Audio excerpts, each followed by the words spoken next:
Thank you. Um, Discussion?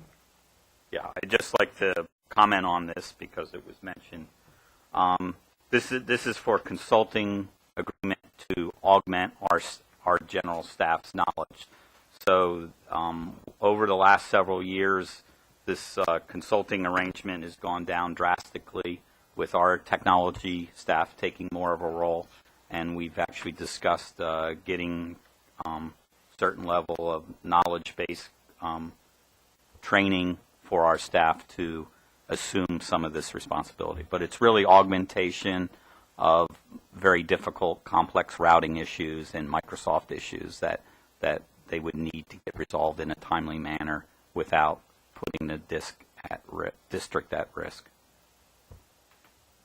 Jim, thanks for clarifying that. So what you're saying is that this is for training of our people and not for... No, actually, this consulting arrangement is for hours to be allotted for consultants to come in to augment our staff in scenarios where they cannot resolve problems or need expert advice on areas that they are not ready to address themselves. So this would be technical support? You may say that, yes. Okay. But it's on a high level. It's mostly networking and Microsoft type of technologies.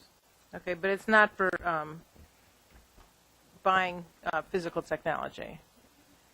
What do you mean by buying? We're not buying. No, we're not buying something. equipment We're or not anything. buying- Yeah, it's consulting arrangements, hourly rate. They Right. bill us at hourly rate or portions thereof. Okay. So. Just to add a little bit further clarification to that, at the Facilities and Finance Committee, this was discussed in depth, and there Yeah, is 2 meetings, actually. there is a Yeah. cap on what the technology department can spend prior to getting reapproval from the committee, and the technology staff will be providing a monthly report on hours used to the committee for review. So And if these are not hours that are going to be Right. used for the sake of using them. It's a very high level of support. I believe the term was CCIE level of support. I'm not sure what that means, but it's only a few people have that certification.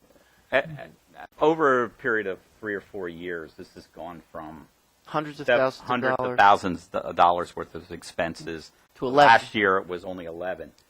So we are weaning ourselves of the consultants, and our staff is taking over this responsibility. So we don't have these consulting arrangements in the future. But not to say that, from year to year we're going to see some type of a arrangement like this, because at certain levels you're just not going to get a staff person to have that level of knowledge.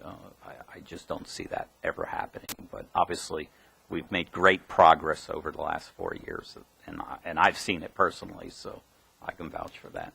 Well, when they're doing the support, obviously there's knowledge transfer going on, so we're expecting Exactly. that that's going on. Exactly. And matter of fact, we have a knowledge base in place for our staff to input information, so it is spread across the whole technology staff as well. So there is knowledge transfer in every scenario. All networks have been documented.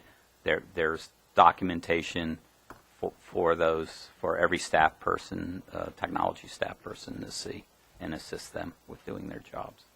It's the same group, Jim, from year to year? I know you said it was. It's been a mix over the years, but E+ has kind of been the riding force throughout the years. But there were a number of technology organizations involved over the years, yes. And this wasn't bid because it fell below threshold? Well, It's governed under the Yeah, professional yeah. services agreement. There You're allowed to was a select. fair amount of discussion done about this over the value of having one over another, and what other districts are using, and the value of using one over the other because of their response time and no need for people to come on site to do the support, being able to do it remotely, which would save money as well. So there's a lot of value there as well. There's a reason why there's 2 companies. One company can only provide off-site phone support at a cheaper rate, and we'll be utilizing those whenever possible. They do not, I believe, carry the CCIE certification that is needed for the higher level problems, which will be used by company number 2. So the technology department is going to be using a hybrid of lower level problems to one company and higher level to another. And we've used both companies in the past. So do I understand this is a contingency? Sort Mainly, of setting aside. There are 2 areas that they're going to be utilized in throughout the year. I mean, obviously, we have the fiber project coming in and some integration of some other things. But essentially, it's mainly as backup. Is there a specified maximum dollar amount that could be of the value of these contracts, or? Bob's going I think it was 18,200 was Yeah, the right. maximum dollar amount. Right, yeah. And that was cut in half from the previous year's dollar amount that we had allotted. Last year we had allotted somewhere in the area of 35,000, and they spent 11. Yeah. This year we're giving them the ceiling of 18.2, which with the hopes that they'll use less. Yeah. But with the magnitude of some of the projects they have this year, Yeah. Makes sense. Yeah. but again, Dennis uses it as expeditiously as possible. I mean, he only needs it when he absolutely has to. He can't diagnose a problem, and they troubleshoot things on their own first. Sounds like a good plan. Well, it's just like insurance. I mean, I have to say, any organization utilizes someone unless they're a huge organization and may have in-house staff that can do that. We're a relatively small organization, technology staff-wise. So. Jim, one more question in response to public question about our technology use, and that is when you look at the use that we've had historically, including the 11,000 of last year, do you feel that that you've seen well-documented need and that it's being used appropriately? Oh, yeah. I think over the last 2 years that I've been on the board, definitely I've seen it curtailed and be used very expeditiously. And I feel very comfortable that our staff is gaining knowledge and taking more of this responsibility on as well. So. Thanks. Any other questions? I might mention we're very fortunate with Jim's expertise in this area also. He holds their toes to the fire. Okay, we have a resolution.